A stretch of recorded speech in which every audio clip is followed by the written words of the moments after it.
Warren next. Thank you, Mr. Chairman. So I disagree with the president's disastrous approach to worldwide tariffs. He's causing economic chaos and uncertainty that are hurting workers and working families and small businesses all around this country. If he continues his giant game of on-again, off-again tariffs, he's going to push our country into a recession. Tariff reform is badly needed. The mantra embraced for decades by many Democrats and Republicans alike that free trade with China would somehow work to our favor was flatly wrong. Those policies, combined with China's aggressive trade practices, have cost millions of Americans their jobs. They have also undercut our economic and national security. Beijing is increasingly using its significant leverage over critical supply chains to exert influence around the world while the United States stands by. Now, during the Biden administration, the PRC restricted the export of several critical minerals, gallium, germanium, graphite, antimony, right, in response to U.S. export controls. Now, during the Trump administration, the PRC has cut off access to several more critical minerals. Mr. Doshi, you worked on China policy at the National Security Council, and you have seen the importance of addressing China's leverage over critical supply chains. How important is the Defense Production Act to reshoring those critical chains and competing with China? Well, thank you, Ranking Member Warren. It is essential. 30 years ago, when China joined the World Trade Organization, the United States was about 30% of global manufacturing value add. Today, we're 17%, and in 5 years, we might be 11%. That's not a great situation. As you mentioned in your opening, the Defense Production Act is critical to expanding American industrial capacity. If we want to reduce dependence on Chinese critical minerals, we need DPA.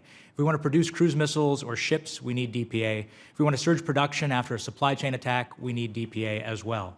I think it's essential right now, with China throttling American industry by going after rare earths and rare earth magnets in the trade war. I think President Trump needs DPA in order to be able to effectively negotiate with the PRC. Yeah, I agree with you on this. I don't support the president's trade war in the way that he's conducting it, but I do think that the president needs tools like the DPA to be able to stand up to Xi Jinping.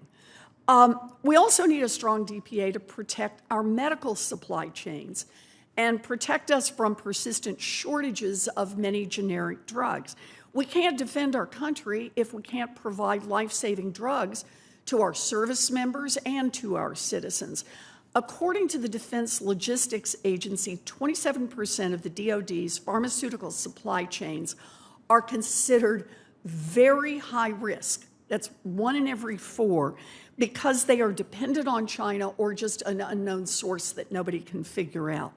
Another 27%, that puts us well over half, is at high risk because they are dependent on non-Trade Agreement Act compliant countries.